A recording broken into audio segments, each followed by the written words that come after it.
Buenas tardes.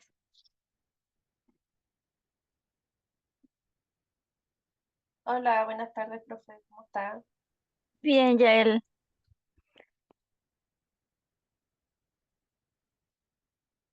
Ahí vienen entrando de poquito, así que vamos a esperar que se une el grupo.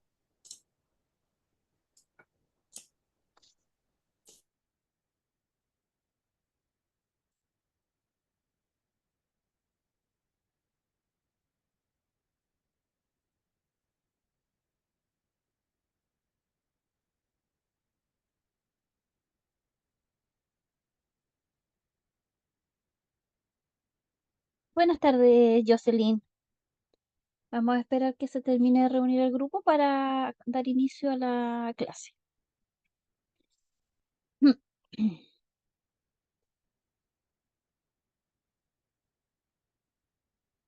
Buenas tardes, Manuel.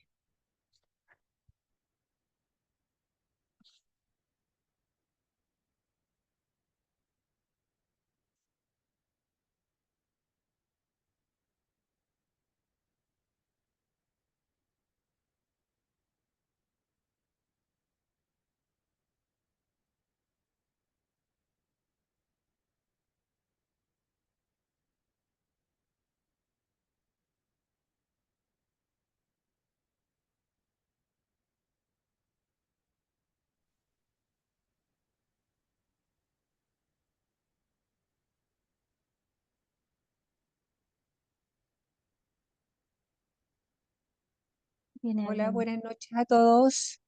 Buenas noches, Roxana. Hola, profe.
Ahí vienen dos más.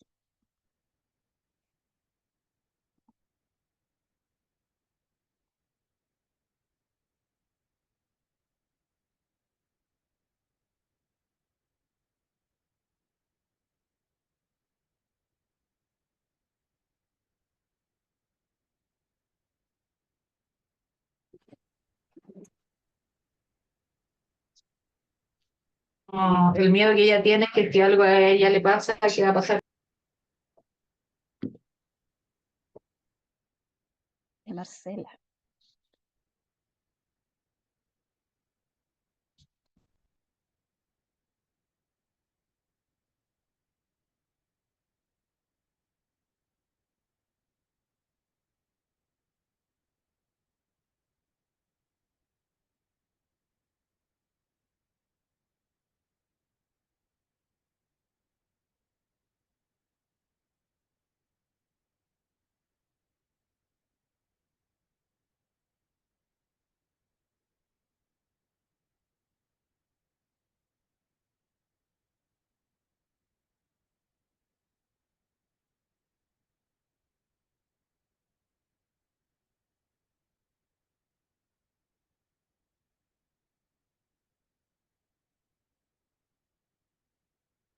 Ya, yo creo que por ahí ya estamos listos para dar inicio a la clase de hoy.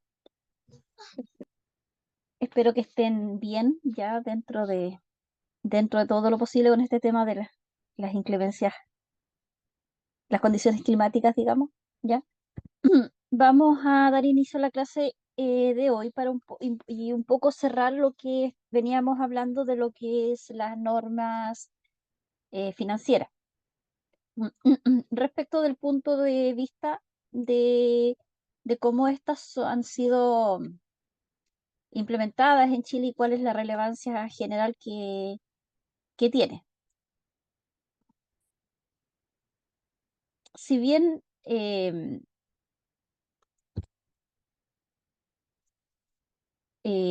del momento que se establecieron las normas, las NIF, ¿ya? O las normas internacionales de información financiera en Chile ya de lleno, han pasado como alrededor de 16 años ya, digamos, donde han funcionado de manera estable. Eh, Esto ha permitido que se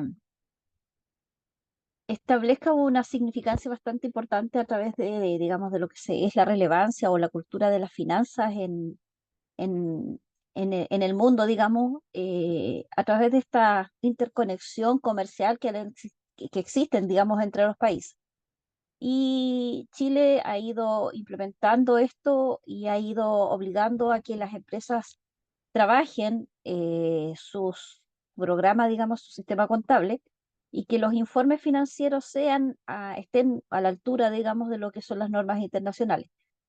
Eh, Como yo les decía, la idea es que sea un lenguaje universal y que sea transversal, que de una u otra manera contribuye al lenguaje, digamos, común, ya y general y global, digamos, de lo que es la información financiera de las empresas. De una u otra manera aumenta la competitividad también de las mismas empresas respecto a estar a la altura digamos, y a cumplir ese requerimiento internacional. Y de una u otra manera también de manera interna permite que se vayan mejorando los sistemas de información interno de las empresas, donde es allí donde se realizan los mismos hechos económicos y obviamente permite generar la información que la empresa ha ido, eh, digamos, implementando. Ahora, esto obviamente está un poco también respaldado por lo que es el Colegio de Contadores en Chile, que es el que te ha ido también promoviendo todo esto a través de estos últimos 15, 16 años, estimativamente. Y si bien existen instancias, digamos, siempre de mejora, en Chile eh, los informes financieros en general, ¿ya? Los informes de estado financiero eh, son obligatorios, ¿ya? En el amplio espectro respecto a el estado de patrimonio, el estado de flujo de efectivo, eh, las memorias, ¿ya? Eh, son bastante, o sea, son poco comunes en las empresas general, pero estas eh, estos han sido como, son obligados, o sea, les obliga a ciertos tipos de empresas que cumplan con este tipo de, digamos, de estado financiero, que en este caso son las sociedades anónimas, lo- las administradoras de fondos de pensiones, Javier, eh, sociedades de responsabilidad limitada, y empresas comanditas, ¿ya? Que son a ellos a donde se les obliga a que puedan realizar este tipo de informes. Ahora, eh, esto permite que los estados de resultados y la información en general se haga o sirva como instrumento para mostrar la fidelidad de la información que la empresa digamos, haya desarrollado, y ver patrones reales de lo que es la situación patrimonial de la empresa en sí, y permitir también que, que estos mismos estados financieros eh, sean respaldados con las mismas notas explicativas que se tienen, ¿ya? De allí que un balance, cualquier estado financiero puede ir con un documento adicional, ¿ya? que se le llaman notas explicativas y donde se pone, no sé, por la partida tanto o el ítem tanto, me refiero a una cuenta en específico, generarle como una descripción para fundamentar, obviamente, el comportamiento que ha tenido, quizás por fluctuaciones o por quizás datos comparativos que se puedan realizar entre estados financieros entre la información de estados financieros de diferentes años. Entonces, eh, es parte, digamos, de la forma real como las empresas de cierta manera lo reflejan, ¿ya? Y considerando que en Chile, si bien muchas empresas auditan su estado financiero, la ley no obliga a que todas las empresas auditen, ¿ya? Esto se hace como una forma de un poquito de cotejar la misma información o el mismo desarrollo que ha tenido la empresa y que si esta se ha ido dando de acuerdo a las políticas internas y directrices corporativas que se han establecido, pero no existe, digamos, obligatoriedad, digamos, en la, el que realmente se audite, ¿ya? Entonces, de allí que empresas quizás más pequeñas nunca auditan su estado financiero, ¿ya? Ahora, eh,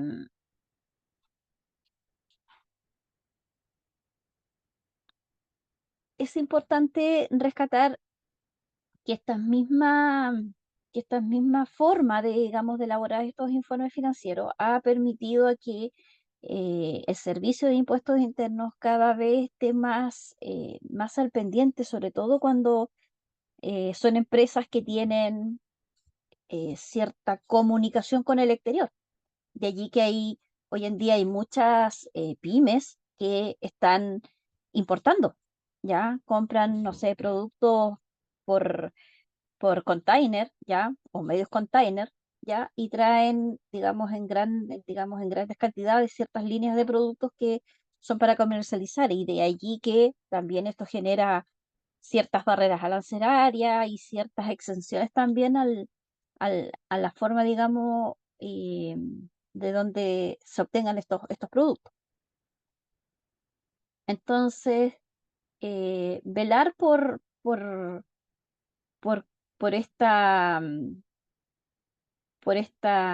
forma, digamos, de cómo se genera la información, ha permitido que se fortalezca, digamos, de manera interna la forma en cómo Chile lleva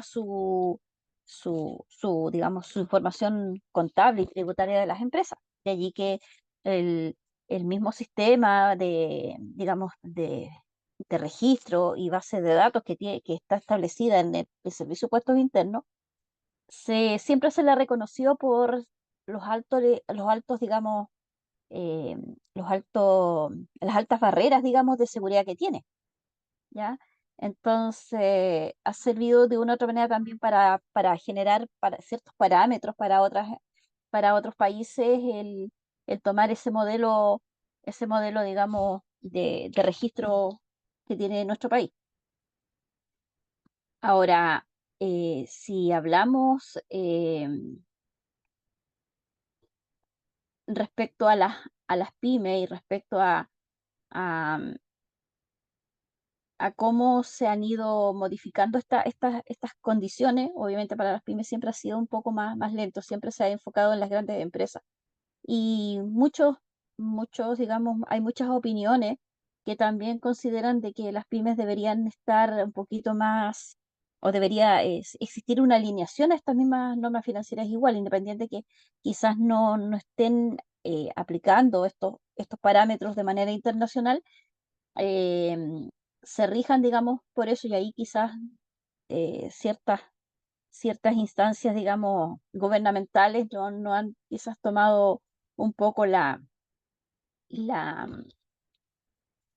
quizás como prioridad, digamos, este tema. Así que eh, si hacemos quizás como una raya para la suma, como siempre digo, ¿ya? En general, nuestro país está bastante sólido con eso y siento que ha ido adaptándose a estas exigencias de la economía internacional que le ha implicado estar a la altura y donde de una u otra manera también se han generado muchos lazos financieros y muchos acuerdos comerciales con muchos países, producto de haber adaptado este sistema, digamos, de información, digamos, contable a un lenguaje, digamos, más general, ¿ya? Así que de esa manera podemos un poquito eh, cerrar, digamos, esta relevancia real de lo que son las NIF digamos, y la relevancia y las ventajas que ha tenido para el país su forma, digamos, de desarrollarlo. Ahora, si pasamos a un ámbito netamente interno, eh, el sistema de tributación acá en Chile está, está regido o está, digamos, alineado no tan solo a servicio de impuestos internos, aquí tiene cierta intervención también el Banco Central, que es quien tiene las funciones de las ciertas, digamos, de asignar ciertas atribuciones operacionales respecto a la regulación del dinero propiamente tal, ¿ya? De allí que se cautela mucho la estabilidad financiera, se trata de generar quizás criterios para que el país no se genere quizás tanta la devaluación de la moneda. Y con toda esta controversia, digamos, internacional, eh, se está, ya de una u otra manera, igual ha sido bastante fuerte porque eh, las monedas de uno y las monedas de cinco ya no circulan. Entonces eso es un claro ejemplo de que en nuestro país, de una u otra manera, el peso chileno ha tenido una devaluación de manera general, pero el Banco Central de una u otra manera vela eso. Ahora, directrices que también el Ministerio de Economía ha entregado para generar la promoción y la modernización de la competitividad productiva en el país, genera iniciativas que han permitido de una u otra manera generar mercados quizás más eficientes, pero también se ha ido desarrollando ciertas formas de actividad comercial enfocadas en la innovación y en el desarrollo propiamente tal. El Ministerio de Hacienda ya también, eh, digamos, cumple una, una misión de poder maximizar el crecimiento, digamos, de la economía del país en el largo plazo. De allí que fomenta el uso de ciertos recursos productivos que puedan permitir un crecimiento económico estable y perdurable en el tiempo. Eh, y de una u otra manera es parte también de lo que es la responsabilidad del Estado, el poder generar instancias de producción para que de una u otra manera todos los ciudadanos desarrollemos o generemos quizá un, una- un ingreso, digamos, un ingreso financiero propio, ¿ya? Independiente si un porcentaje de la población trabaje dependiente y otro de manera independiente, ¿ya? eh, el país siempre, o dentro digamos, de los derechos eh, institucionales y, digamos, y que están en la Constitución política, es eh, que, digamos, se le dé la instancia o que cada ciudadano tenga la, la oportunidad de poder desarrollar una actividad, digamos, una actividad productiva, ¿ya? Que le permita, obviamente, aplicar o, digamos, desarrollar una actividad laboral propiamente tal. Entonces, hablar de eso, estamos hablando de quienes, digamos, de las tres grandes, se podría decir, tres grandes instituciones, ya, que son organismos estatales, que regulan esta línea general de lo que es el desarrollo económico. Ahora, ¿con qué fin?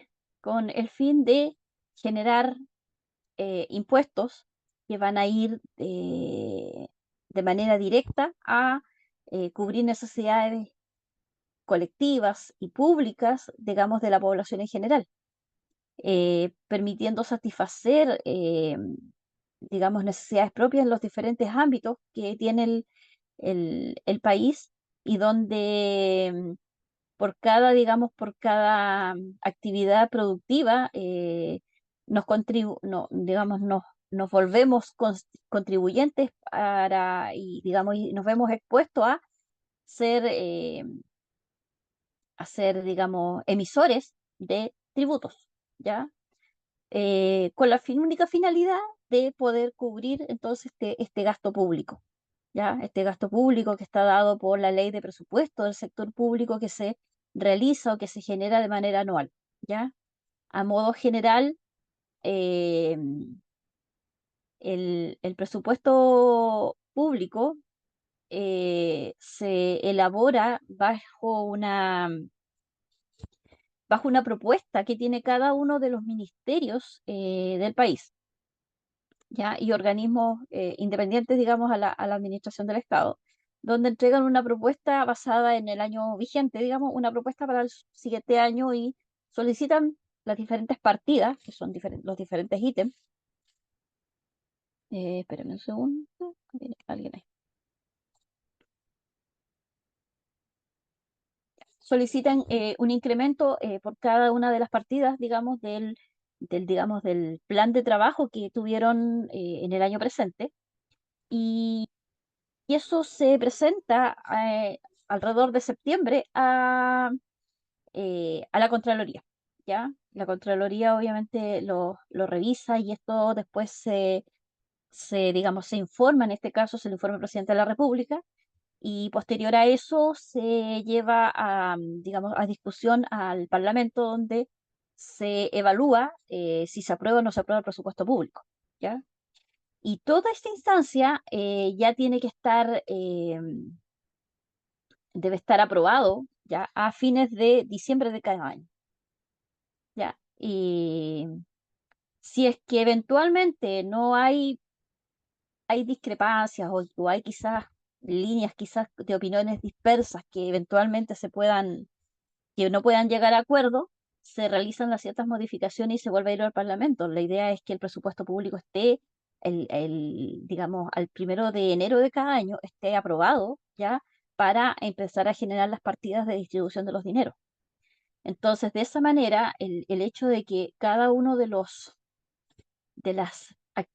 entes productivos vigentes en Chile o que realicen una actividad laboral deben estar formalizados, deben pagar sus tributos correspondientes de acuerdo al tipo de actividad que se tenga, y estos obviamente se puedan ir a este fondo de gasto general, digamos, del Estado, donde es la base, digamos, del gasto propiamente tal, ¿ya? Ahora, mm,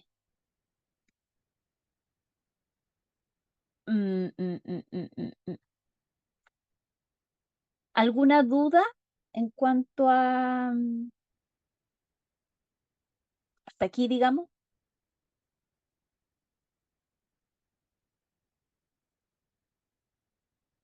¿No? Ahora, de hecho, la información en Chile existe el organismo, el Ministerio de la Transparencia, eh, que no es más que el garantizar la transparencia de la información en cada uno de los actos, hechos o actividades que realiza el Estado. De allí que se creó, o sea, digamos, tenemos la ley de transparencia que está asociada, digamos, como dos grandes líneas. Primero está la transparencia activa, que es la que permite digamos, entregar información donde los organismos públicos tienen la obligación de entregar esa información que sea, digamos, que sea actualizada y que sea fidedigna de acuerdo a cómo se está trabajando, ¿ya?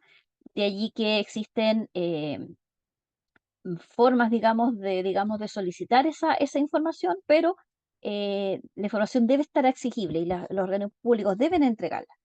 Ahora, eh, existe, o también se habla de la transparencia pasiva, que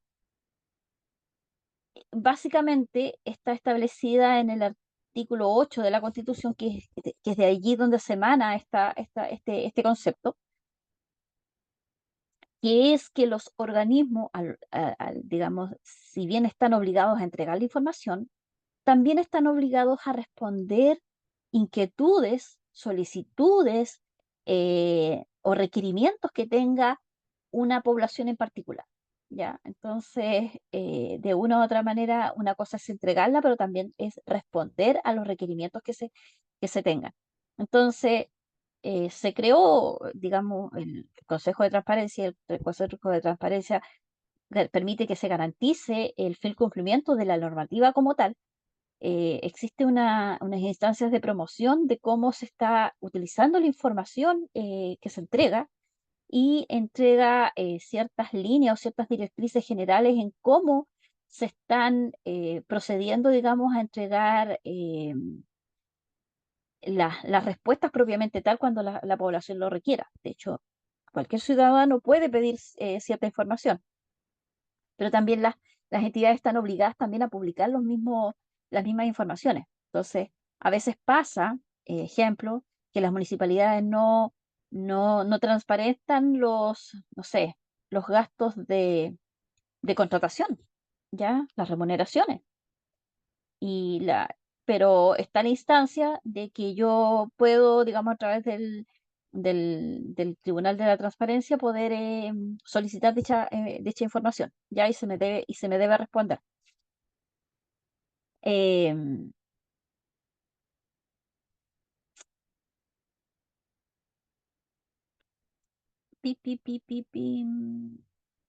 Ya, vamos a pasar de manera directa ahora a cuál es la estructura, digamos,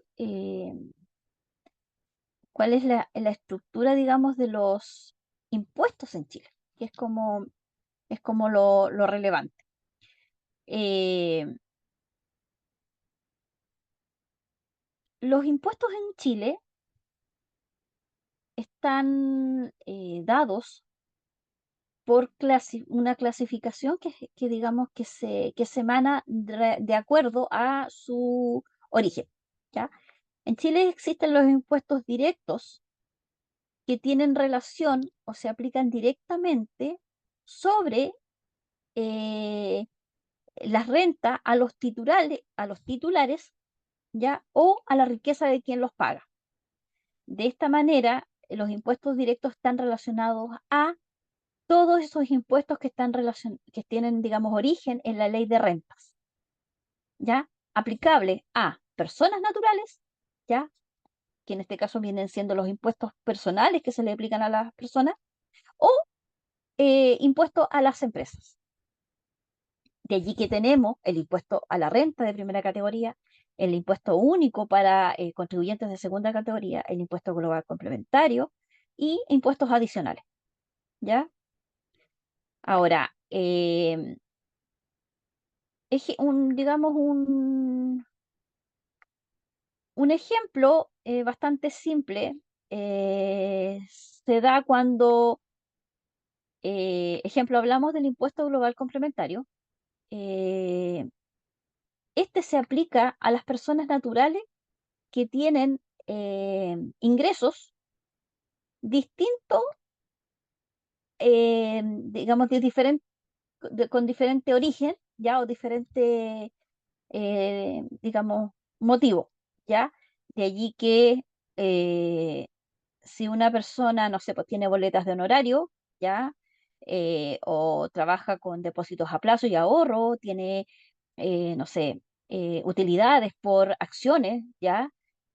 O es socio de una empresa y percibe utilidades, o, no sé, tiene propiedades y arrienda esas propiedades, o trabaja en el transporte, ¿ya?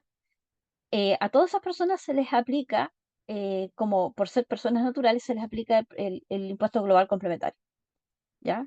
El impuesto único de segunda categoría eh, es el que se le aplica a las personas, a los trabajadores dependientes, o sea, que tienen un contrato de trabajo y perciben una liquidación de sueldo, pero, digamos, están por, por sobre una cantidad de UTM, que es el 13,75 UTM mensuales, ¿ya? Rentas tributables que estén sobre ese periodo, se les hace un cargo de un impuesto, que es el impuesto único, el cual está detallado, se le detalla en la liquidación de remuneración, y es el que también se debe declarar de manera respectiva en el respectivo formulario eh, mensual, digamos. Eh, a eso está referido los impuestos directos, ¿ya? Respecto a las rentas propiamente tal que reciben las personas. Permítame un segundo, que aquí viene otra persona entrando. Ahora, los impuestos indirectos. Los impuestos indirectos están relacionados con,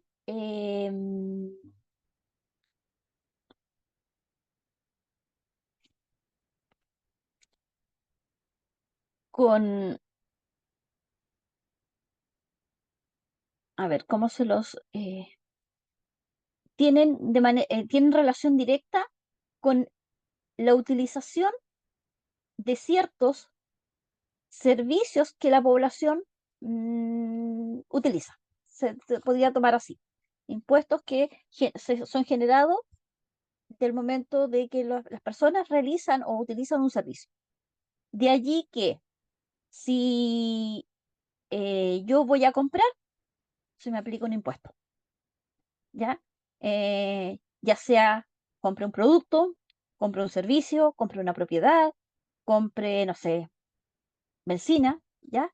Cada uno de esos bienes o servicios se generan o son, digamos, causal de generación de impuestos, de un impuesto específico, digamos, en cuanto al tipo de bien o servicio que estoy utilizando.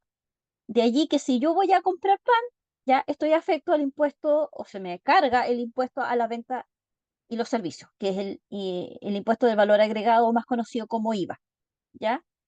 Si yo estoy comprando bebidas alcohólicas, obviamente están incluidos obviamente en el valor el impuesto obviamente a las bebidas alcohólicas. Lo mismo que el tabaco, ¿ya? Yo como usuario, si soy, digamos, fumadora, el precio que estoy pagando está incluido, aparte digamos, del impuesto, del IVA propiamente tal, están incluidos los impuestos a los tabacos. Al momento de cargar combustible, lo mismo, ya hay un impuesto único, digamos, a los combustibles. Todo lo que sea acto jurídico respecto a timbres y estampillas, también hay un impuesto relacionado, ¿ya? Actividades del comercio exterior. Y también existe, digamos, eh, impuestos, digamos, específicos por ese tipo de, digamos, de actividad. Si yo compro vehículos de lujo, ¿ya? Si yo voy al casino, ¿ya? Todo eso tiene digamos, cada tipo de actividad o cada tipo de servicio tiene impuestos específicos. De allí que estos impuestos son indirectos, ¿ya? Si bien los pagan las personas, pero están dados por propiamente utilizar un bien o un servicio, digamos, específico, ¿ya? A los cuales se les adiciona el, el impuesto, digamos, al valor de venta final, ¿ya? Ahora, eh,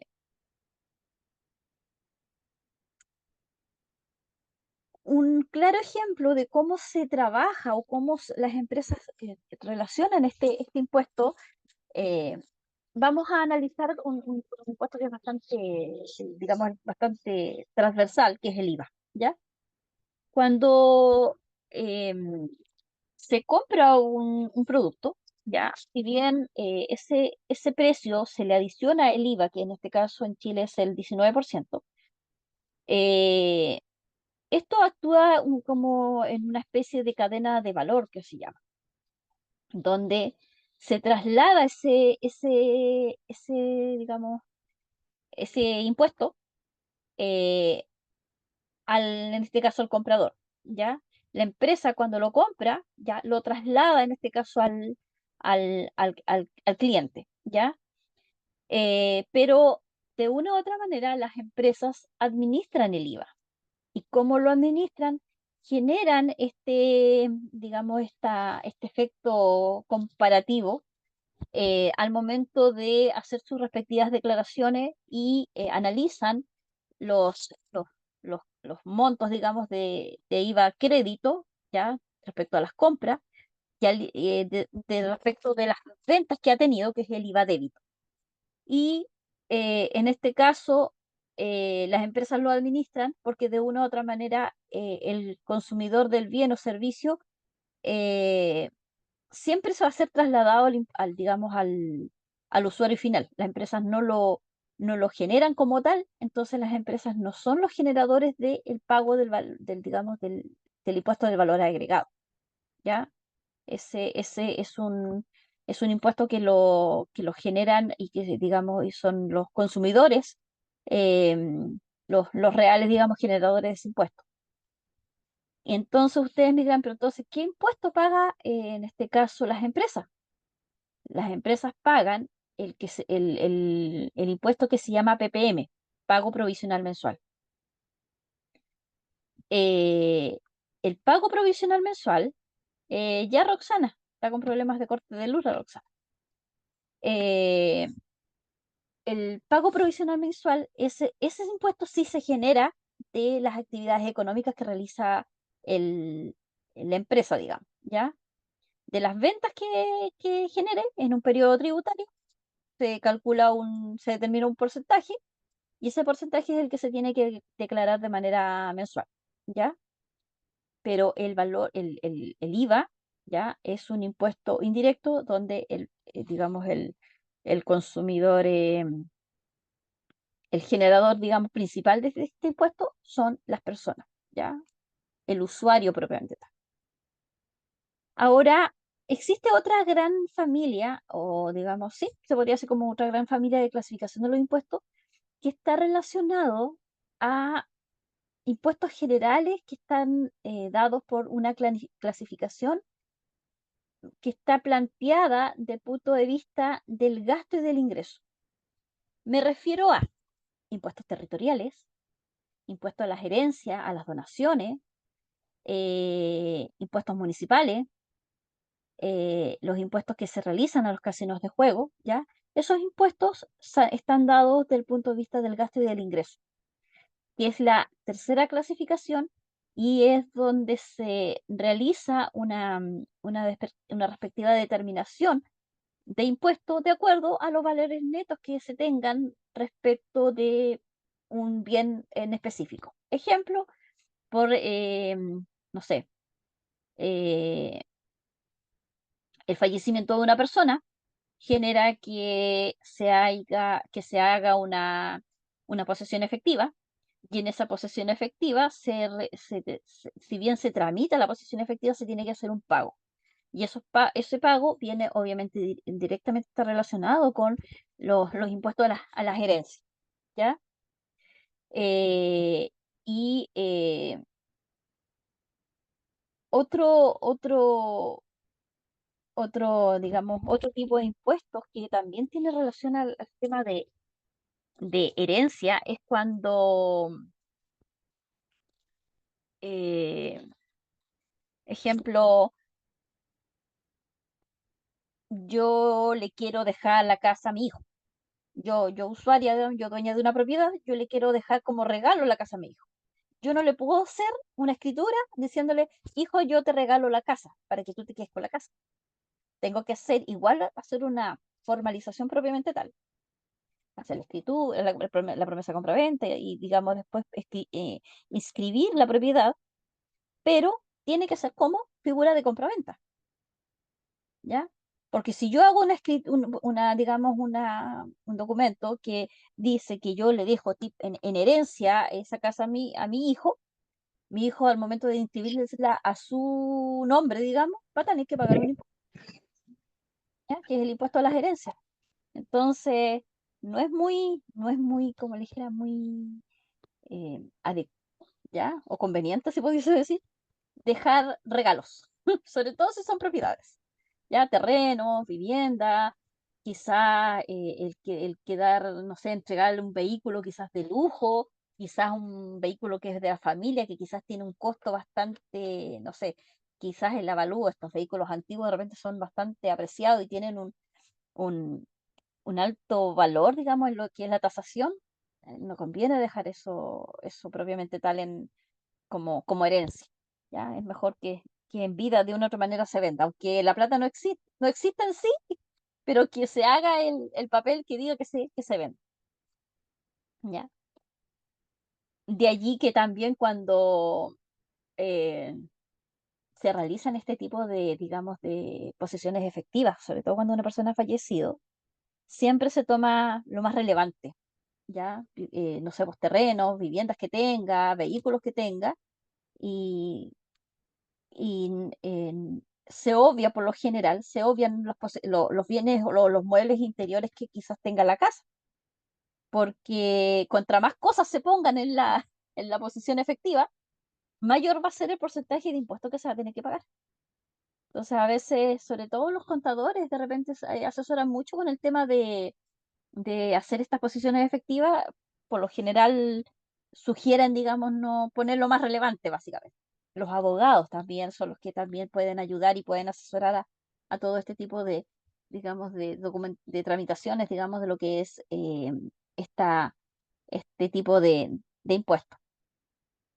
Entonces, en Chile, los tipos de impuestos existentes están dados por esas tres grandes, digamos, familias, o esas tres grandes clasificaciones. Em,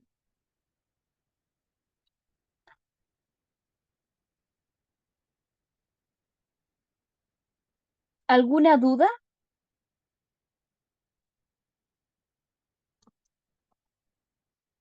El tema de los impuestos a la herencia, pero hay un monto desde el cual se debe pagar o estoy equivocado. Si hay un monto, digamos, hay un monto, digamos, tope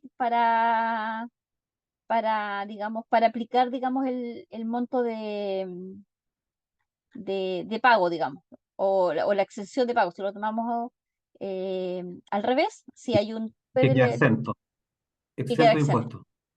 Hay no lo tengo muy claro en este momento cuál es ese monto, digamos, propiamente tal, pero sí hay un monto, pero si es una casa o si es un vehículo, sí o sí se va a pagar impuestos, ¿ya?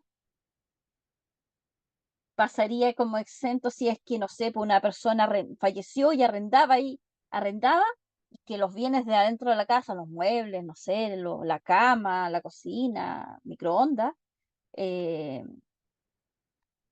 haya sido, digamos, cosas como, no sé, pues, de un valor medio, digamos, yo creo que por ahí se estaría dando esa exención. Catalina dice la exención de 600, ¿qué dice? Espérame, no alcancé a dilucidar. Decía 600 UTM. Ahí está la exención, 600 UTM en este caso. Entonces, menores a 600 UTM, obviamente no se paga ese impuesto, ¿ya? Sobre ese tope sí se empieza a generar el porcentaje.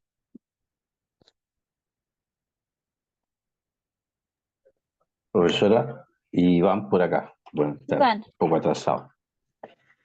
Una consulta. ¿Es más conveniente hacer una herencia en vida o una vez que sea fallecida la persona se haga una posesión efectiva, digamos? ¿Qué es más conveniente? ¿Sabe usted algo?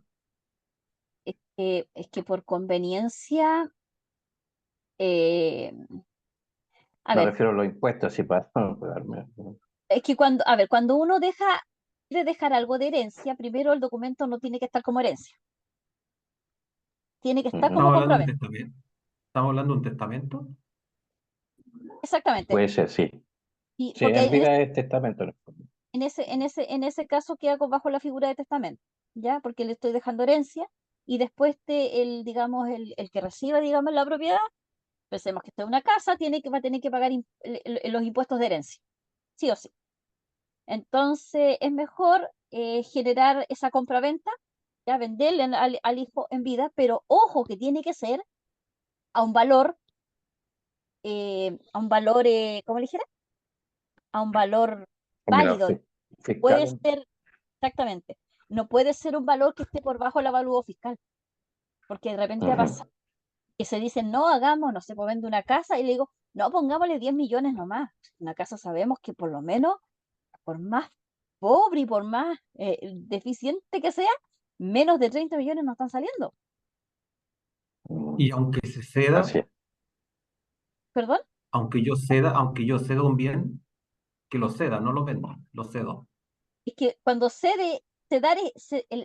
ceder un bien es como prestarlo para que lo utilice por un tiempo, pero yo sigo siendo la dueña y si yo llego a fallecer, obviamente los herederos, obviamente hacen posición, digamos, de ese bien y pueden solicitar que digamos, la devolución del bien. Distinto es cuando ese bien se pasa en comodato y se pasa, ejemplo, a través de la municipalidad para digamos, para una organización comunitaria, un terreno, quizás una casa para que sea utilizada como sede social. Ahí eso es un comodato, pero el comodato en este caso lo administra un organismo estatal, que en este caso vendría siendo una municipalidad. ¿Ya? Pero si yo le cedo a una persona un terreno, obviamente es como cederle, o sea, te lo presto para que vivas nomás, no me pagues, no importa, pero te lo estoy prestando. Eso es ceder.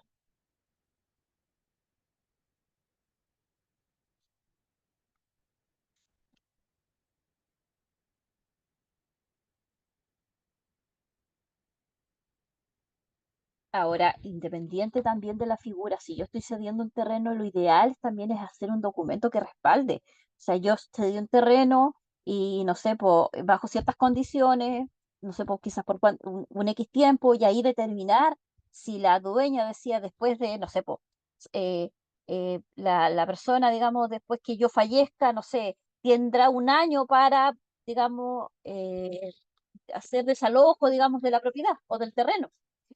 Entonces, si yo eventualmente cedí esa propiedad a una persona X, quizás por ayudar, por el motivo que haya sido, si yo dejo estipulado eso, obviamente la familia tendrá que acatar que esa persona tiene un año para buscar quizás otro lugar para irse a otro lado. Entonces, ¿por qué? Porque no puede, tampoco no se puede llegar y literalmente despojar de una persona digamos, de su casa, porque de una otra manera su casa son sus cosas. Entonces no puedo decir, no, te vas. Mi mamá no está, murió y ahora te vas. No, hay un tema digamos, también de derechos propios y humanos entre los ciudadanos. ¿Ya? Ahora, quizás, no sé, ya ahí si después queda, pensemos que a lo mejor los herederos digan, ya sabes que ahora te vamos a empezar a cobrar y el que estaba ahí en posición del terreno decide pagar un arriendo, se hace y se regula todo nomás. También es otro acuerdo, digamos, pero el ceder es literalmente como prestar algo.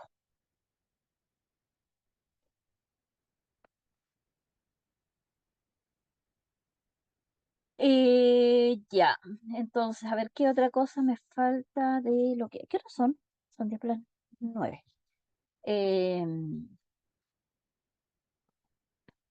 ¿Qué otra cosa me falta en cuanto a... Ah, bueno, respecto a los impuestos municipales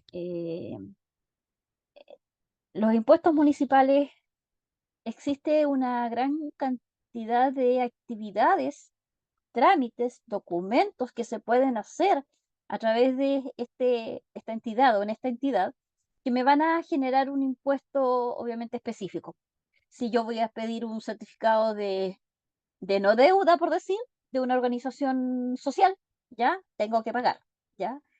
Y si bien estoy pagando el documento, hay impuestos obviamente relacionados.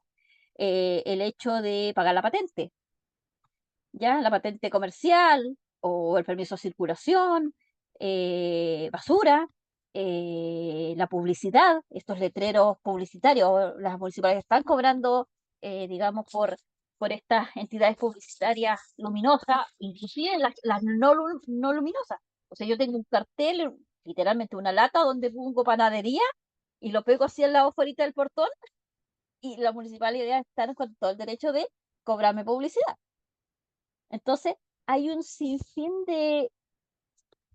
digamos, de actividades o, digamos, trámites que un usuario puede hacer o una organización puede hacer que, que generan impuestos y de una u otra manera esos impuestos son o, digamos, van directamente relacionados a las arcas municipales para administración de recursos propios.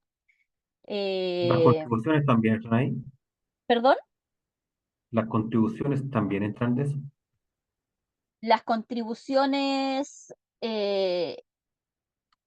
un porcentaje, un porcentaje.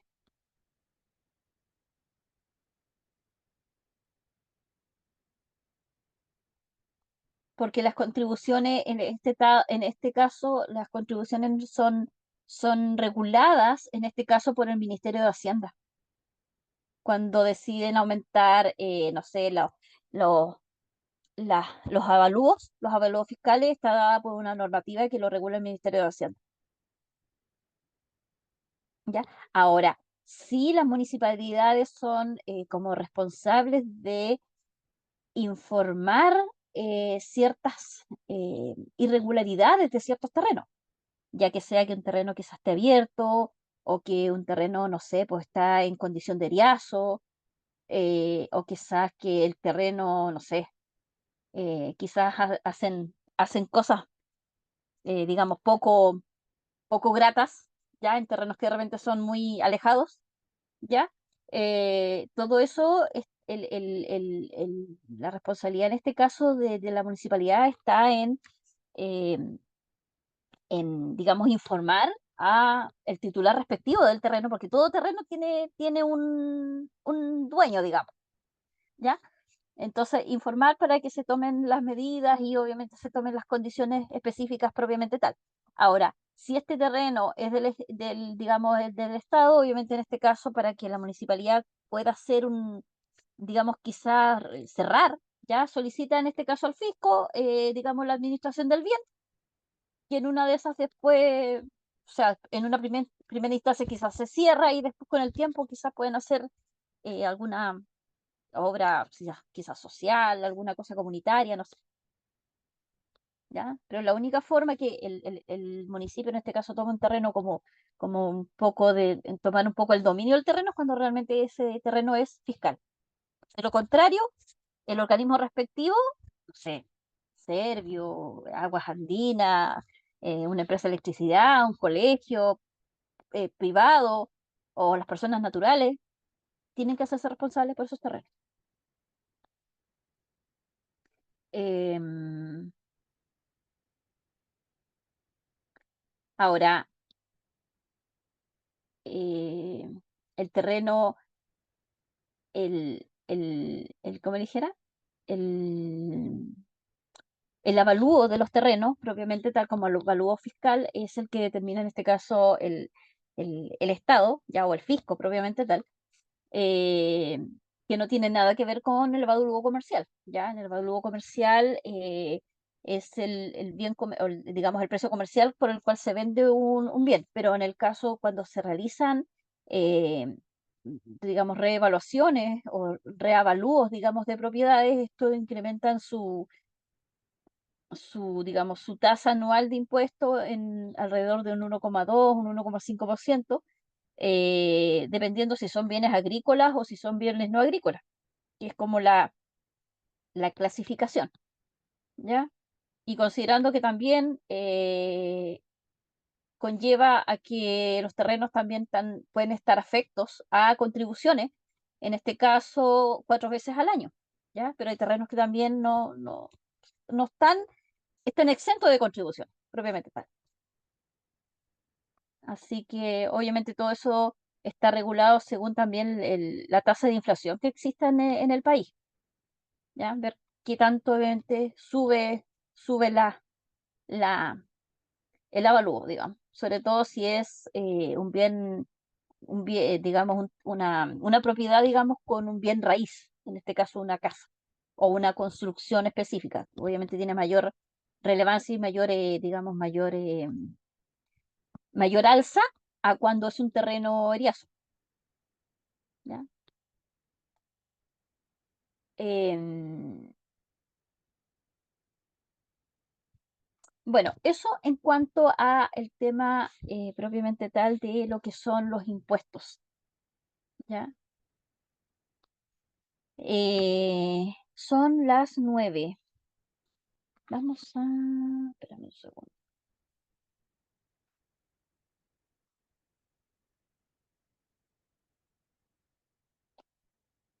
Generamos el descanso El en break. este break, ¿ya? Generamos el descanso, entonces volvemos a las 21:10. Ok. Enterado, ok. Ya, volvemos ligerito entonces. Yo suspendo la grabación y después la activo nuevamente cuando retomemos la jornada de clase.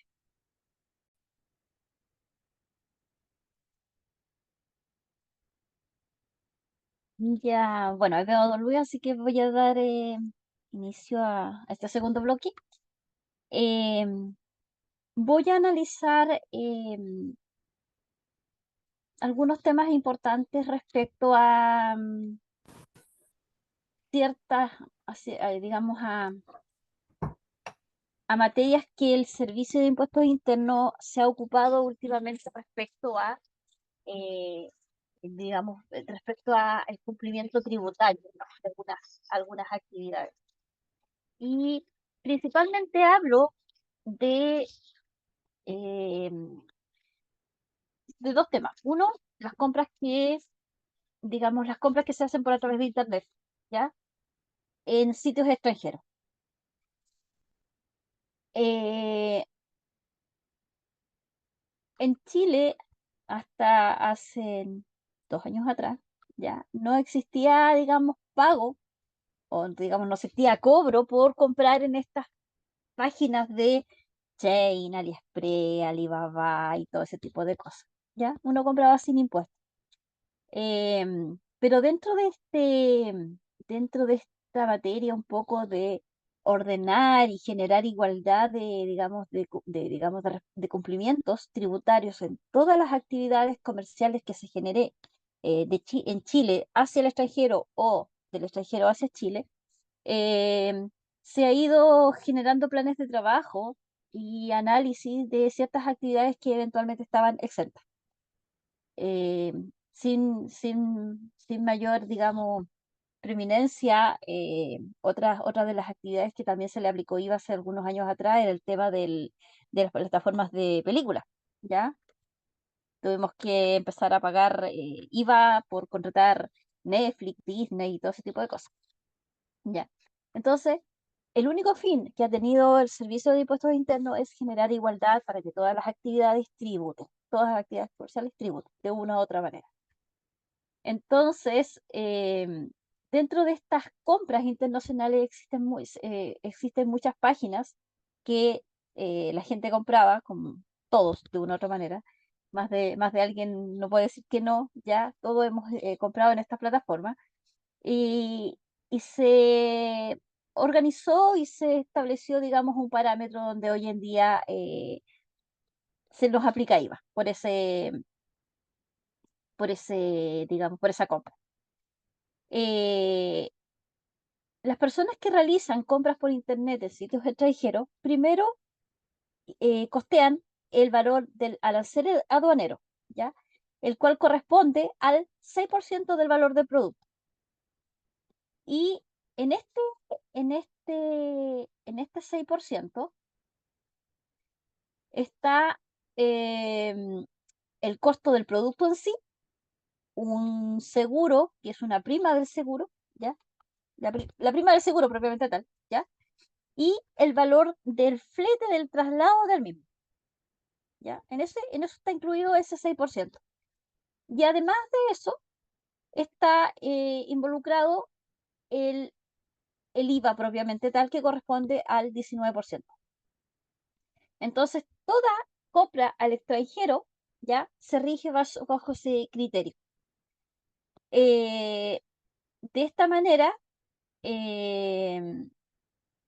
estamos dando cumplimiento al pago de impuestos, digamos, de cada uno de los productos que todas las personas obviamente queramos comprar, ya sea de manera permanente o de manera ocasional, ¿ya? Quedando, digamos, un tope que queda libre o queda exento digamos, de esta estructura, ¿ya?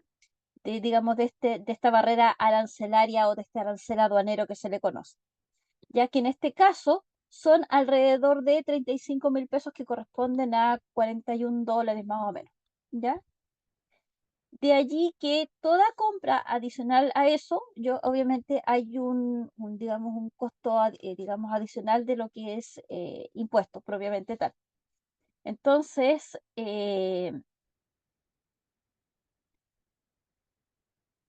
esto es un claro ejemplo de cómo se ha ido un poquito generando esa igualdad digamos, de aplicación de las normativas, y donde en este caso el digamos, Servicio Nacional de Aduana fiscaliza dichas operaciones, recauda digamos, estos impuestos o estos montos que van propiamente tal a, digamos, a declarar los impuestos obviamente por el motivo del origen que lo rige.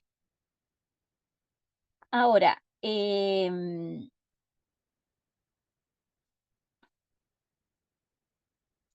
otra de las últimas actividades que también se generó un plan de trabajo, y esto ya salió en esta última renta, ahora en la renta del 2024, de los cuales se generaron actividades dentro del año 2023, es el tema eh, de los contribuyentes que son influencers, ya que es otra materia donde se generaban ingresos, pero no estaba normado, digamos, dentro del país. Entonces, se realizó un plan de trabajo, que en este caso comenzó el año 2019, para generar ya, digamos, una instancia regulatoria ya ahora en la renta del año 2023, o sea, pasaron como 3, 4 años, casi 5 años, digamos, donde se generó este proceso de fiscalización para determinar, obviamente, qué nivel de influencer existían en Chile. Y aquí involucraban los influencers, los Instagramers, ya, que son los que trabajan en Instagram, los YouTubers, los streamers, los spotters, ya, que en general, digamos, generaron digamos, un- una, una cantidad, en este caso, de 141 personas que realizaban esta actividad propiamente tal, ¿ya? Y en esta renta del año 2024, la operación renta, eh,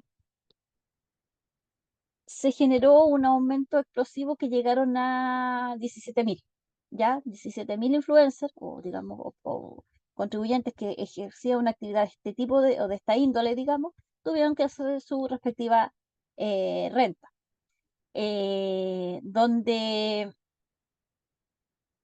hay una plataforma que es como la que, digamos, tiene mayor presencia dentro de esta gama o de este abanico, digamos, de plataformas que utilizan, que es la Asmarter, que es que es una plataforma chilena que se dedica un poco a vender contenido digital a través de, digamos, de su misma plataforma. Existen otras que son las de YouTube, en las de Instagram, ya que tienen menor relevancia.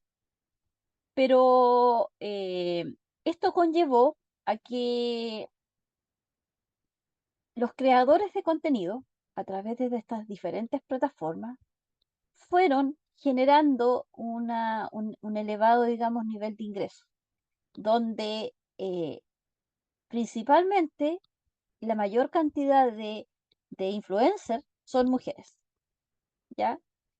Y donde existen, digamos, el rango entre los 21 y los 40 años, que es, digamos, mujeres que, digamos, se dedican a este tipo de actividad, más que el varón, digamos, ¿ya?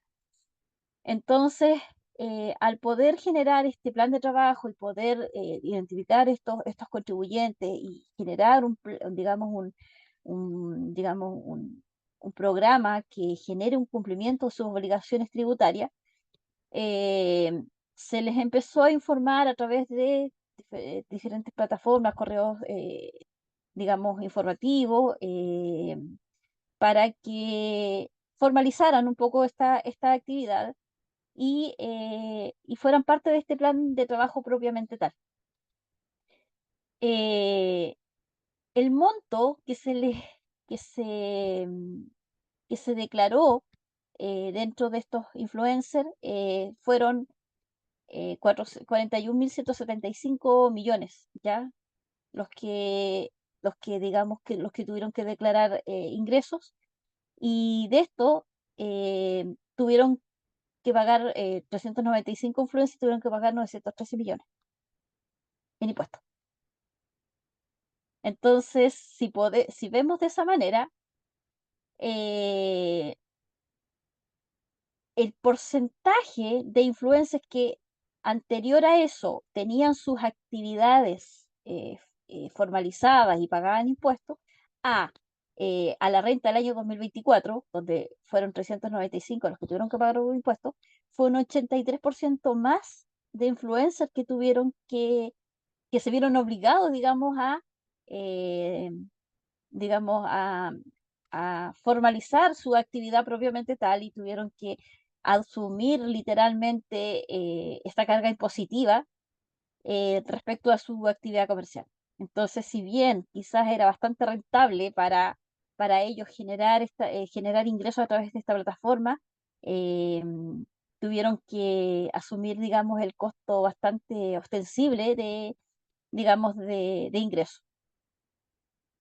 Eh, Como podemos ver, eh, el Servicio de Impuestos Internos busca por todos lados de dónde generar los impuestos. Busca que cada una de las actividades sea reglada, normada, digamos, y sea reglamentaria. Y en toda actividad van a ver quizás estos reticentes digamos, a no dar cumplimiento a sus obligaciones tributarias si están realizando una actividad lucrativa. Y en el caso de los influencers, eh, el 32% fueron obligados a que, digamos, a que realicen o sea, el Servicio de Impuestos Internos en este caso abrió la actividad comercial y les cargó la carga impositiva que tienen que cancelar. Sí o sí, ¿ya?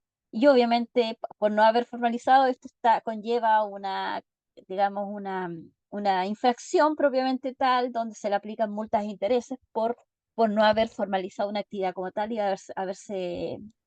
digamos, haberse sido, ¿cómo le dije? Haber sido bastante, quizás, poco, ¿cómo se puede decir? Poco cercanos en el tema de entender su compromiso tributario. El hecho de no asumir que de una u otra manera nadie está por sobre la ley. Entonces, bajo esas condiciones, a veces se piensa que el Servicio de Impuestos Internos es como el cuco. O sea, sí, se transforma en el cuco cuando los contribuyentes se ponen un poco reticentes y no quieren cumplir lo que está normado, digamos. pero cuando un contribuyente, digamos, formaliza digamos, y está disponible para dar cumplimiento digamos, a todo lo que la norma establece, eh, siempre van a existir, digamos, siempre va a existir esa flexibilidad y esa cercanía, obviamente, y esa disponibilidad de los mismos fiscalizadores del Servicio de Impuestos Internos. Ahora, eh, no sin mayor a eso, digamos, un porcentaje, digamos, de los, un porcentaje bastante importante de estos mismos influencers pudieron también recibir su devolución de impuestos. O sea, independiente de que tuvieron que pagar impuestos, también digamos, se les compensó con una devolución obviamente propiamente tal de impuestos, ya que propiamente, y ojo, que es devolución de impuestos, no es devolución de IVA. A veces también se piensa que dice, la devolución, no, si me están devolviendo el IVA. No, el Servicio de Impuesto Interno, cuando hace las devoluciones de dinero de la renta, de las operaciones renta, no es IVA, es un impuesto. Y el impuesto está dado o está originado según el tipo de actividad del contribuyente. ¿Ya? Ya sea, ejemplo, una empresa que vende productos, obviamente relacionado de la venta de sus productos. Alguien que haga boletado honorario, obviamente de la actividad productiva de las emisiones de boletas honorarios. Y en el caso de los influencers, obviamente por vender contenido a través de diferentes plataformas digitales. ¿Ya? Entonces, si lo vemos de esa manera, el Servicio de Impuestos Internos siempre va a estar ahí buscando, digamos, qué rango o qué segmento obviamente está fuera, digamos, del marco normativo y va a generar las instancias de trabajo a través de programas, a través de fiscalizaciones, digamos, por sector productivo.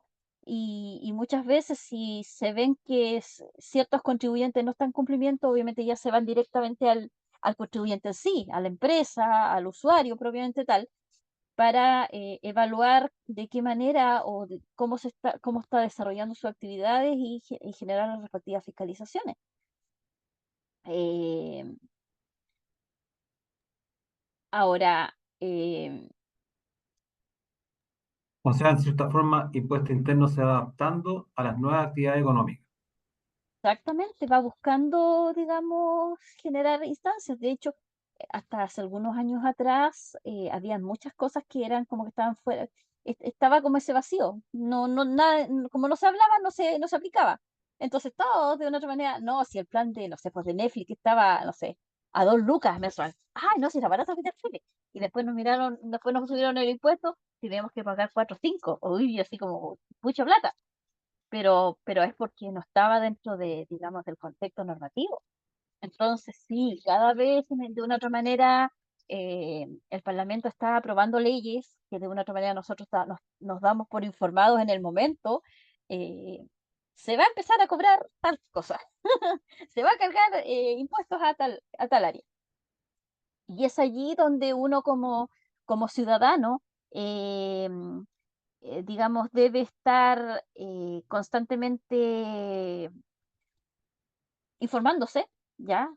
Porque el hecho de que la información esté en línea o esté en plataformas y esté disponible, se da por hecho de que los ciudadanos están informados.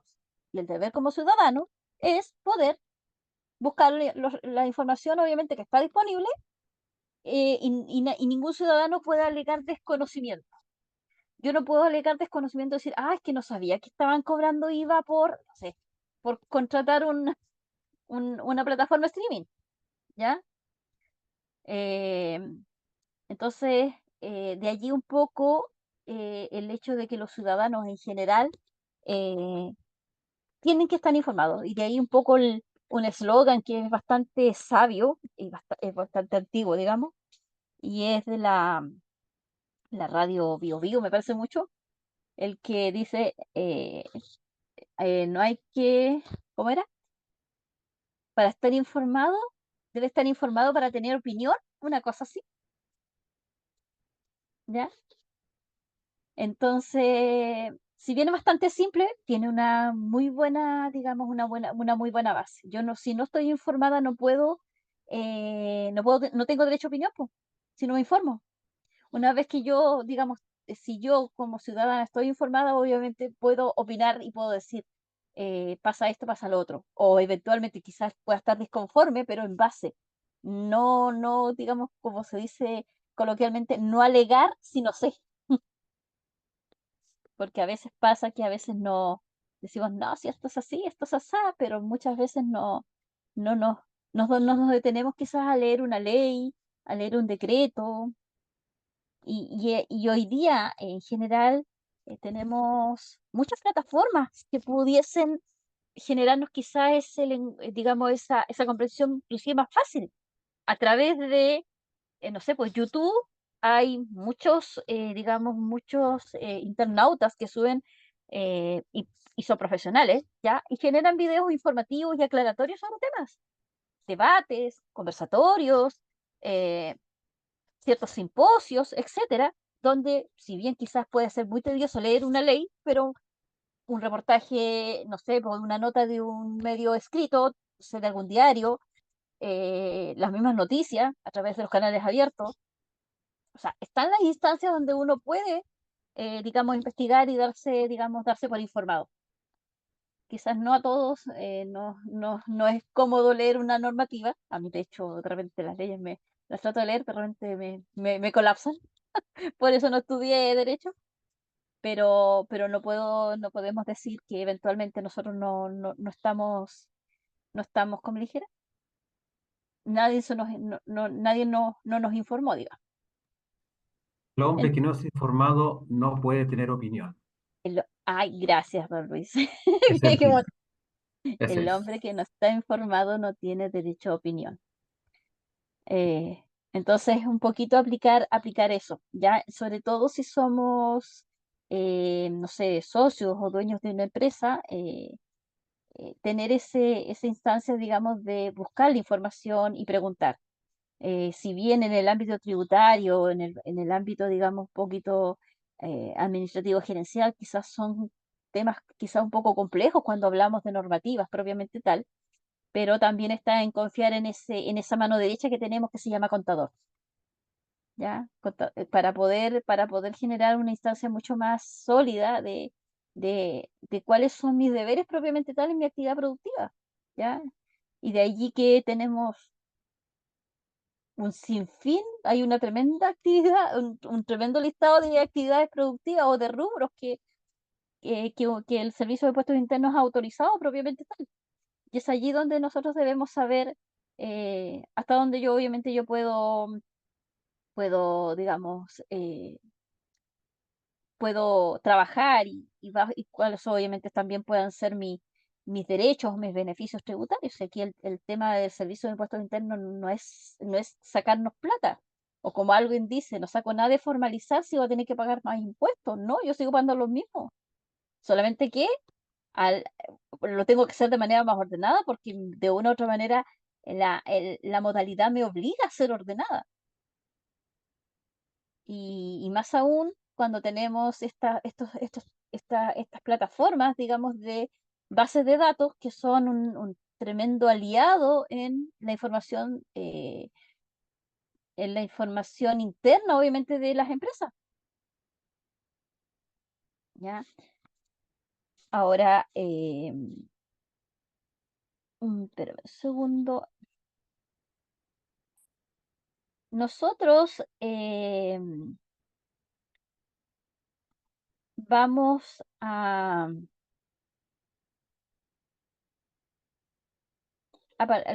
próxima clase vamos a analizar ya, digamos, es- esta, estas bases de datos propiamente tal, referido a los software contables y a la forma en cómo podemos generar procesos de automatización de los procesos y de la información que me permita tomar decisiones y poder respaldar mi información contable y financiera en una empresa. ¿Ya?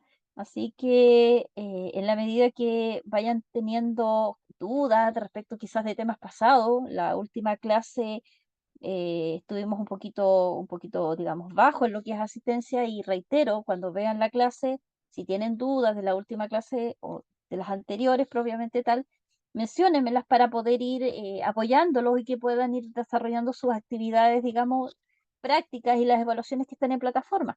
Ya recuerden que tienen hasta el último día de, digamos, del curso, que en este caso ustedes terminan en el 11 de septiembre, ¿ya? Para desarrollar todas sus actividades y evaluaciones respectivas.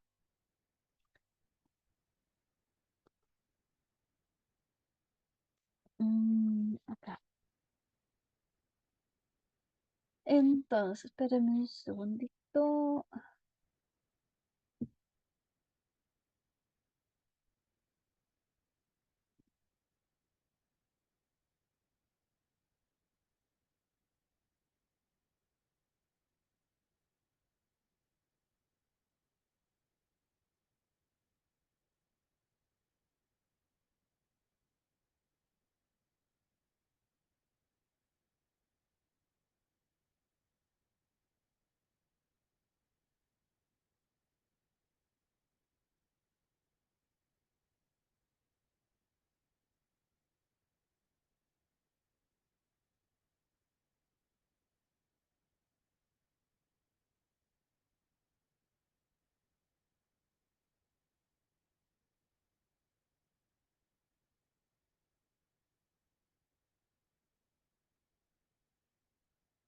Mm,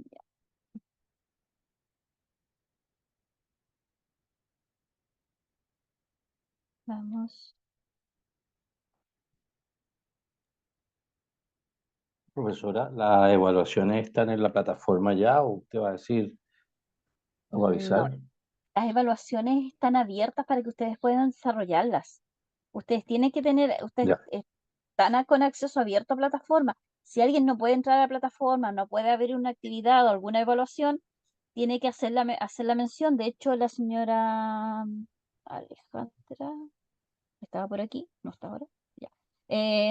Ella se está constantemente se está, digamos, entrando a las clases, verificando obviamente los asistentes, pero de lo contrario, de manera interna pueden hacerle el alcance para que las pueda revisar.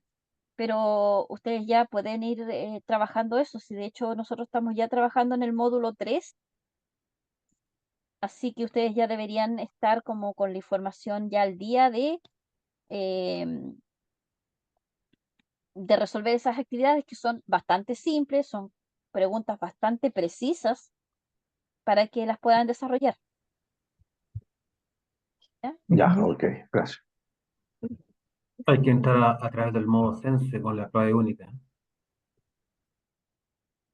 Sí, sí, pues sí, lo tengo claro.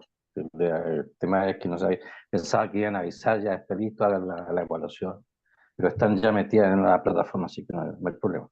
Gracias. Bueno, así que para que se pongan al día y no vayan a estar a última hora. Después, ahora, ojo, que si tienen el tema de Sense una vez terminado el curso, Sense en este caso cierra el acceso, ¿ya? A curso terminado se bloquea el acceso, digamos, del alumno y no pueden, digamos, acceder a ningún, digamos, por lo menos a las evaluaciones, ¿ya? Así que ojo con Ya. eso y leí que el último módulo no está en la misma hora, digamos. ¿Ya? ¿Quién me quería mencionar algo? Viste que se ponte toda esta basura. Aquí estos viejos son dejados nomás, pues. Porque uno puede pedir aquí ponte tú aquí, que te lo hagan estacionamiento. Bueno, ahí viene a sonar Alejandra de nuevo. Em,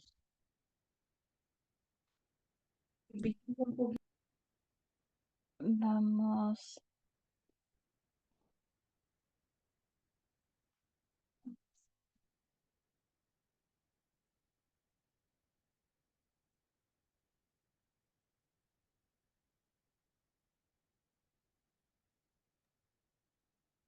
Angélica, buenas noches. em, Jimena, Quis- sí, quisiera, Linda, volver atrás, viendo que estábamos viendo en este minuto los impuestos sobre las propiedades que lo pasó cuando habló un poco de la herencia. quería volver atrás, me parece que hace la tercera clase, digamos, contando de aquí hacia atrás, hablamos sobre los impuestos de las propiedades y usted mencionó que las propiedades en general nunca bajan del arancel, como que el avalúo de las propiedades nunca se rebaja, solo se aumenta el avalúo de una propiedad y después dijo que eso lo iba a explicar. Dado que se tocó el tema del impuesto de las propiedades tangencialmente, me gustaría que lo explicara, por favor. Ya, eso, a ver, cuando yo lo expliqué hace como 3 clases atrás, creo que estábamos hablando del concepto de depreciar, la depreciación de los terrenos, o sea, en este caso la Sí, depreciación de los activos, ¿ya? sí, sí. Respecto a los terrenos, a ver,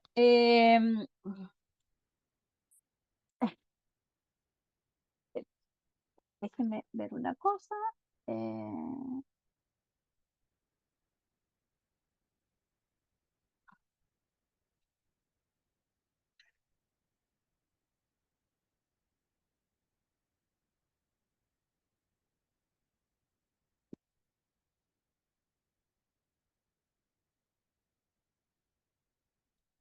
ya, a ver, cuando estamos hablando del concepto de activo, ¿ya? Los activos son bienes y servicios que posee una empresa producto de los cuales, o producto del uso de estos mismos, los, les genera una utilidad en el futuro, ¿ya? Yo tengo un vehículo, lo utilizo y me va a generar ingresos económicos a futuro. El futuro es mañana, ¿me entiendes? Porque hoy es el presente, mañana es el futuro. Entonces, de esa manera, los terrenos, o sea, perdón, los activos siempre van a perder su valor, porque son bienes tangibles que de una u otra manera se van a deteriorar. ¿Qué pasa con el concepto terreno? El terreno es el único bien que no se deprecia. ¿Pero por qué no se deprecia? Porque se considera que los terrenos tienen una vida útil ilimitada y no están sujetos a ninguna especie de desgaste o de agotamiento de los mismos productos de su uso. La infraestructura sí se deprecia. Yo tengo una casa y si no la mantengo, si no le meto plata, si no la arreglo, no la pinto, no sé, cualquier cosa, se me deprecia. Entonces la casa después con el tiempo me va a valer menos. Pero el terreno en sí no se deprecia. La figura está dada por el terreno, no por la infraestructura. Entonces, al no tener, digamos, desgaste producto de su uso, se transforma en un bien que tiene vida ilimitada, tiene una vida útil ilimitada.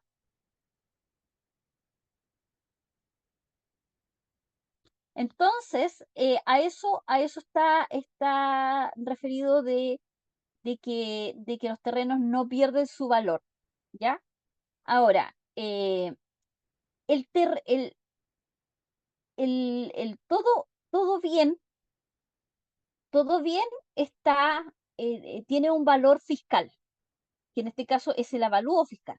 De allí que las propiedades tienen un avalúo fiscal. Ya cuando hay un terreno que tiene una casa, involucra la casa y el terreno. Y obviamente el mismo certificado de avalúo fiscal va a decir terreno y vivienda y va a estar separada la información. De lo contrario va a ser solamente avalúo terreno, ¿ya? Ya sea bien agrícola o no agrícola, ¿ya? Pero el terreno va a estar, digamos, detallado, o el avalúo fiscal va a estar detallado si es que este involucra o no involucra casa, ¿ya?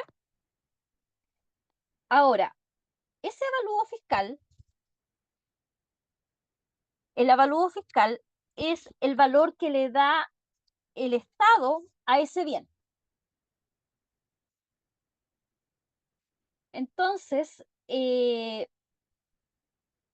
eso está normado y está un poquito reglamentado por ciertas funciones que cumple en este caso el Servicio de Impuestos Internos, porque en la página del Servicio de Impuestos Internos está, digamos, el acceso para otorgar o descargar un certificado de avalúo fiscal.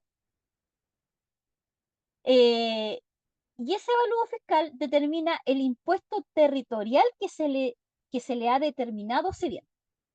Eso es el avalúo fiscal, el impuesto territorial. No tiene nada que ver con el avalúo comercial. El avalúo comercial, y de hecho alguien me hizo una pregunta por el chat, que para allá voy. El avalúo comercial es el valor estimado que se le entrega a un bien mueble o a un bien inmueble a una fecha determinada de acuerdo a ciertas condiciones, ¿ya? De allí que cuando tenemos una casa y la casa eventualmente está medianamente mala, ¿ya? Obviamente digamos, el valor está dado básicamente por el terreno. Pero cuando tenemos una causa con una construcción quizás sólida, con ciertos elementos quizás sean bastante más específicos, donde haya una solidez en la construcción en sí, obviamente eso va a incrementar obviamente el valor. Ahora, el avalúo comercial, lo único ¿cuál es el fin digamos, que me determina? Es ese precio estimado que el comercio le va a dar o el mercado le va a dar ese inmueble. ¿Ya? Eso es el avalúo comercial. Es el precio que en este caso el mercado le asigna a ese bien inmueble. ¿Ya? De acuerdo a la condición gráfica y física que tenga. ¿Ya? El avalúo fiscal está dado por el impuesto territorial. ¿Ya? Ahora, alguien me preguntaba, y ahí voy a leer ahora una duda que alguien me decía, que dice Macarena, ¿por qué dice con esos terrenos que han sufrido socavones en la costa de la quinta región? Porque ahí hay gente que compra una propiedad. Lo que pasa, esos terrenos,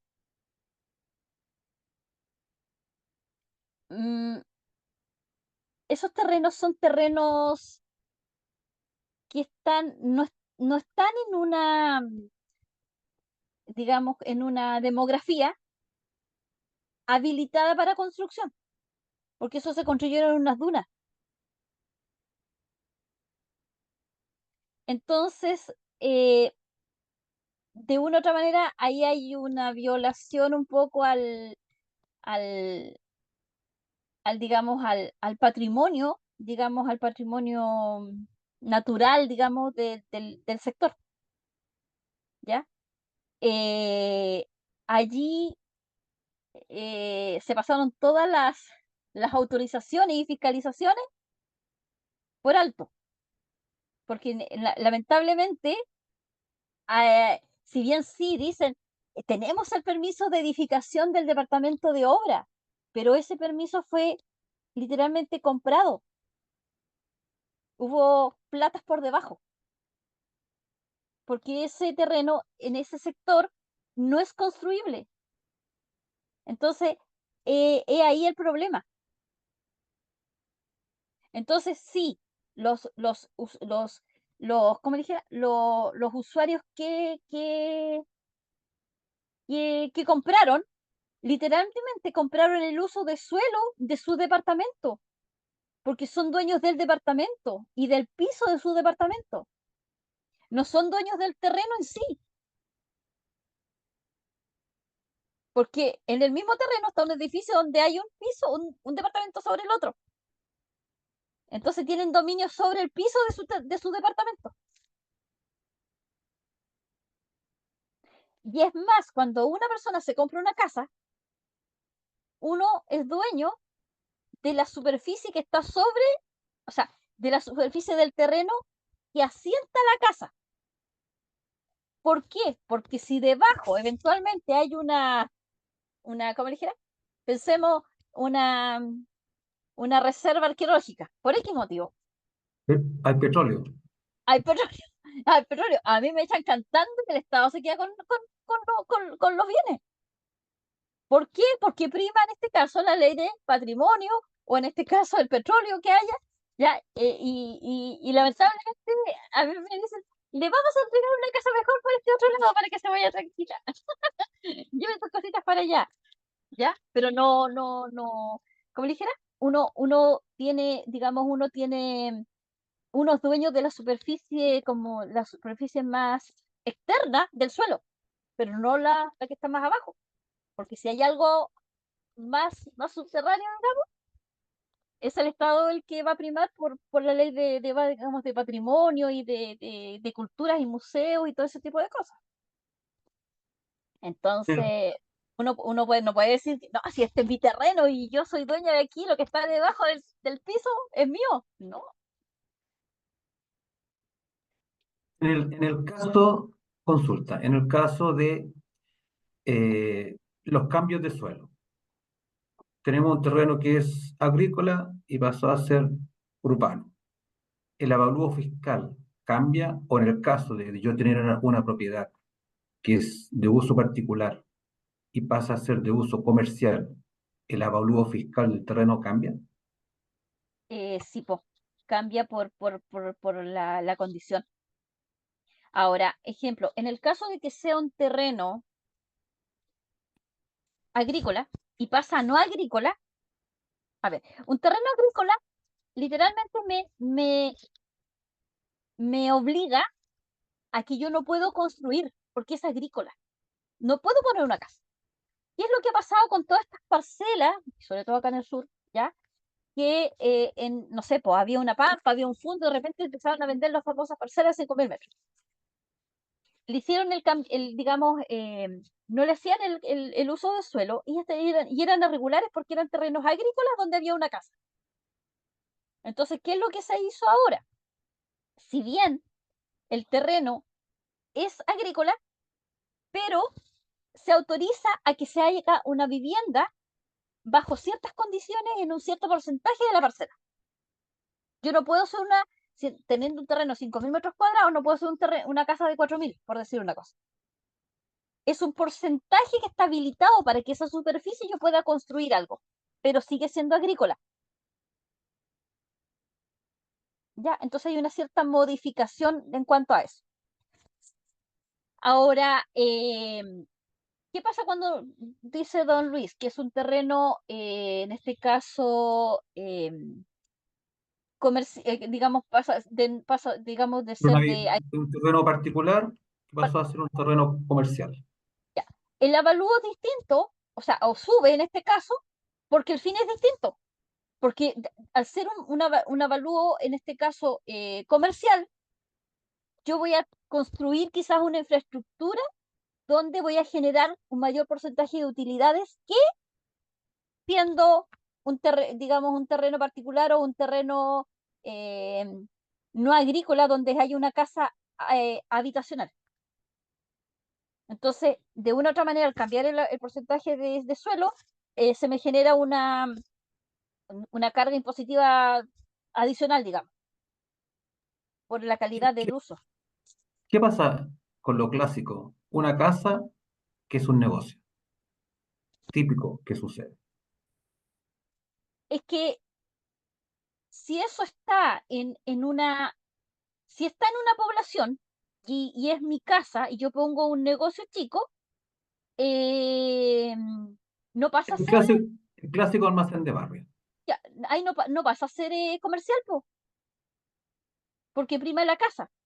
Situación distinta es cuando tengo, no sé, 8.000 metros cuadrados y yo voy a construir, y quiero construir, no sé, una infraestructura porque voy a poner una planta procesadora. Ahí qué es lo que implica al momento de construir, y aquí esto está muy relacionado con el tema de la formalización de una empresa. Si yo voy a construir, digamos, o sea, me voy a instalar como una empresa en un sector, yo tengo que hacer un plano, en este caso, digamos, un proyecto de edificación donde estén los planos, especificaciones técnicas, el arquitecto y todo el tema, y yo esa carpeta la presento en el departamento de obra. El departamento de obra la revisa y en este caso, si es que el bien, si es que la propiedad no es comercial, primero me va a decir que yo tengo que hacer el trámite de hacer el cambio de suelo. Y eso implica que tengo que pedir un certificado de informaciones previa. Es el departamento de obra. Y en ese documento me dice o me entrega los parámetros para saber si ese sector está apto para que se cambie el tema del suelo. Ejemplo, si yo voy a poner, no sé, una planta procesadora y a 200 metros tengo un colegio, no puedo cambiarle, se me va a autorizar a que el terreno pase de un terreno no agrícola a un terreno comercial. ¿Por qué? Porque primo el colegio. Distinto es que esa misma plaza procesadora yo la voy a poner saliendo de la comuna donde estoy, a orilla de carretera. Ahí es más fácil que se me pueda hacer el cambio de suelo. Entonces el departamento de obra no me va a autorizar el permiso de edificación mientras no tenga conformado, digamos, y formalizado el cambio de suelo. ¿Ya? Entonces de allí que hay sectores en el plano regulador que tienen cierta criterio asignado. Zona industrial, zona humedal, zona residencial, y ahí es donde empiezan las Z01, las Z02 en los planos reguladores, porque cada sector tiene una identificación. Hay sectores que son residenciales con peligro de derrumbe. ¿Por qué? Porque eventualmente quizá hay una pendiente. ¿Entiendes? Las casas están construidas quizás al borde quizás de un parque. Hay un río. ¿Me entiendes? Entonces, toda esa información genera esa subclasificación de criterio en el plano regulador. Entonces, cuando yo voy a poner una actividad productiva, el sector tiene que estar, digamos, las condiciones de ese sector o del entorno de ese sector tienen que estar aptas para que yo ponga esa actividad. De lo contrario, nadie me lo va a autorizar.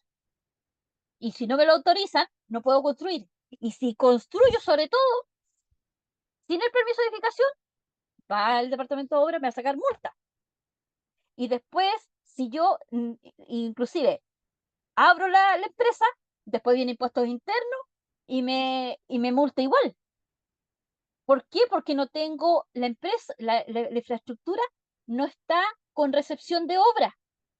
Y mientras no tenga recepción de obra, yo no puedo formalizar una actividad productiva, porque el Servicio de Impuestos Internos me va a pedir, digamos, la, la habilitación, ya, o el permiso de, digamos, de recepción de las instalaciones como tal.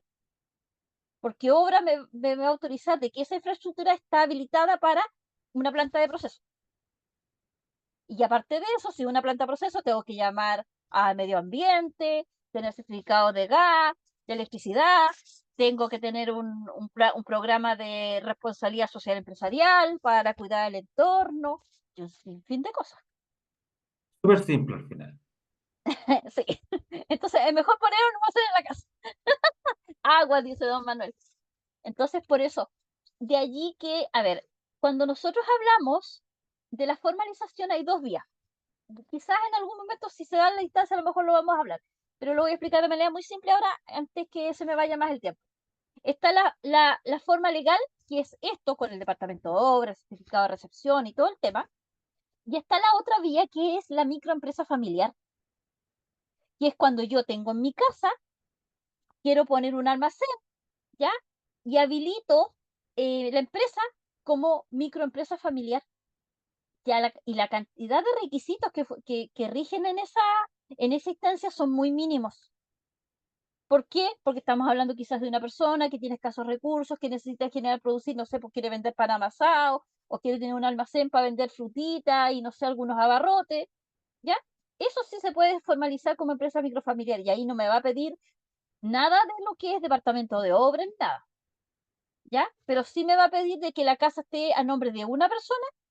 Si es mía, yo obviamente digo, la casa es mía y respaldo con mi escritura, pero si es de mi mamá, tengo que tener un contrato que me cede o que me arrienda la casa y que me autoriza que yo ponga ese almacén o esa actividad productiva. Entonces, esa es la diferencia cuando formalizo una actividad productiva a través, digamos, de la vía, digamos, de la vía compleja o la vía, digamos, tradicional, a cuando genero una actividad productiva a través de microempresas familiares. ¿Ya? Ya, pregunta, porque al final me fui por las ramas y al final llegué a otro lado que nada que ver. del origen, pero no importa. Pero Quiero, fue maravillosa la explicación, lo agradezco muchísimo, muchísimo. Gracias, Angélica. ya, Jimena. eh, no sé, de repente me inspiro, de repente me inspiro y, no, y a veces me pasa que de repente, no sé, po, y en general me pasa mucho eso, que yo de repente tengo ciertos temas, los tengo considerados y a veces quedan estos, como siempre digo, estos baches de espacio y digo, ya, por qué lado ahondo? Porque yo necesito mucho de repente de que ustedes me vayan un poquito guiando cuál es la vía que ustedes quieren quizás saber o en qué materias eventualmente quieren que yo quizás fundamente más. Y ustedes son un grupo quizás bastante calladito, entonces a veces no, no existe mucha esa interacción. ¿Ya? Pero agradezco esas instancias, chicos, en general, o esas intervenciones y esas consultas, porque es la forma de poder yo saber por dónde voy, ¿ya? No me gusta el tema unidireccional, me gusta que sea bidireccional, así que se los agradezco también porque es la única forma de generar una actividad un poco más, más, ¿cómo le dije? Más interactiva. Eh, Le hago una pregunta, dice, tengo mi empresa hace 2 meses, estoy solicitando patente, mi empresa tiene una tienda digital, no tengo local, pero la dirección que registramos fue la de nuestra casa. Me explicaron que no puedo tener patente con dirección de mi casa porque es suelo habitación, mi papá es contador. Me decía que había una ley que permite tener patente en el domicilio habitacional para los... Mira, déjame, a ver esto, ¿quién es la Macarena? Macarena, hagamos una cosa. Si quieres, háblame de manera interna, ¿ya? Si quieres ahora, si quieres mañana, ¿ya? Veámoslo. Yo voy a rescatar el tema, ¿ya? Y voy a dar respuesta la otra semana al grupo curso, ¿ya? Independiente que poder ayudarte a ti, ¿ya? Para darle, digamos, respuesta al grupo curso también, porque hay una información que ahí me está generando un poquito de conflicto. Voy a leer bien el planteamiento para, para poder darle respuesta en este caso a Macarena, ¿ya? Porque en relación al tiempo ya también me estoy pasando, tampoco no quiero abusar de esos chicos en general. Trato de, digamos, de cumplir un poquito los horarios establecidos de inicio de término, ¿ya? Son muy prácticas las direcciones virtuales. Ya, Un pues gracias. resquicio, un resquicio. Ya, chicos. Entonces, bueno, si no hay más que decir, a salvo lo que es de Macarena, que lo voy a considerar, yo los dejaría en libertad de acción, ¿ya? Y nos estaríamos viendo en este caso la próxima semana, el lunes 12. Ok, Buenas noches. buenas Gracias. noches, Ya, profesora. buenas noches. Estén Gracias, bien. profe. Buenas noches a todos. Buenas Igualmente para noches. todos, buenas noches. Buenas noches Gracias. a todos, gracias. No.